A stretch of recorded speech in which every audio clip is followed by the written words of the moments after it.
6 గ్యారెంటీలు గోవిందా గోవిందా కాంగ్రెస్ బీజేపీలో ఒకటే. జిల్లాలో నీళ్ల మంత్రులు ఉన్నారు.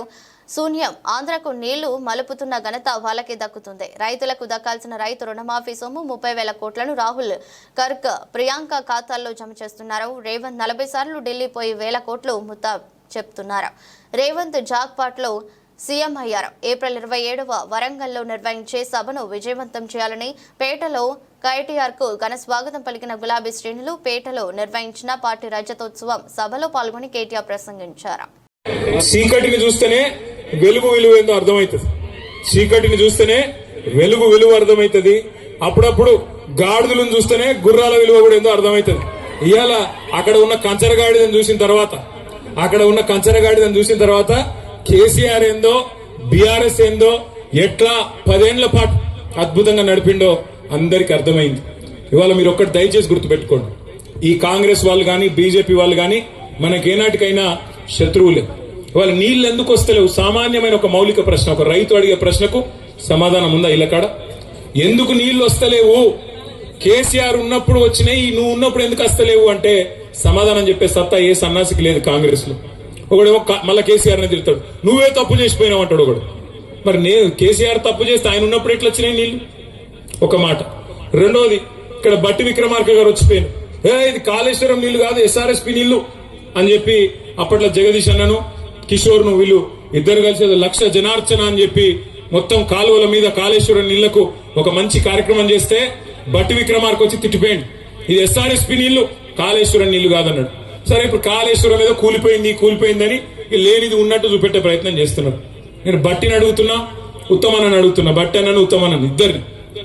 మరి సరే అనుకుందాం, ఒక్క నిమిషానికి మీరు చెప్పింది నిజమే అనుకుందాం, కాళేశ్వరంలోకి వెళ్ళి నీళ్ళు వస్తలేవు అనుకో.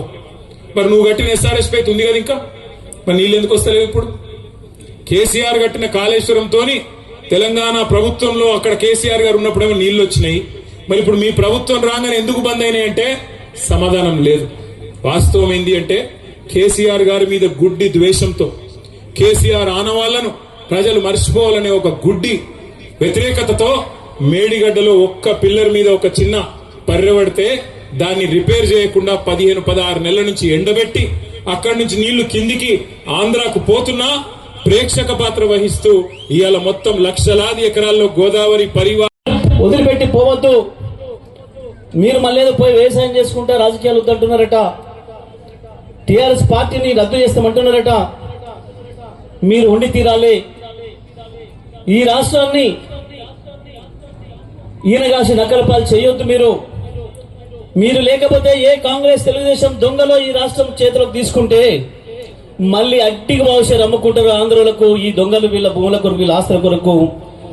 ఈ రాష్ట్రంలో ఏ పేద ప్రజల గుండెల్లో ఎవరి మనసులో ఏ బాధ ఉందో, ఏ గోండుగూడెంలో, ఏ గిరిజన తండాలో, ఏ దళిత వాడలో, ఏ ముస్లిం బస్తీలో ఎవరి మనసులో ఏ బాధలు ఉన్నాయో, ఈ రాష్ట్రంలో ఏ చుక్క నీళ్లు ఏ భూమి ఏ ఇంచు భూమికి వాడతాయో మీకు తెలిసినంతగా ఇంకొకరు తెలియదు.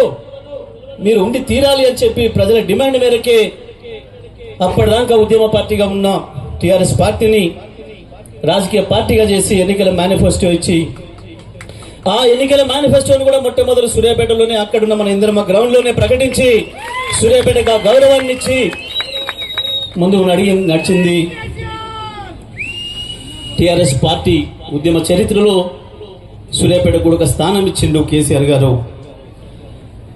ఆ తర్వాత ప్రజలు మీరే ఉండాలని ఆశీర్వదిస్తే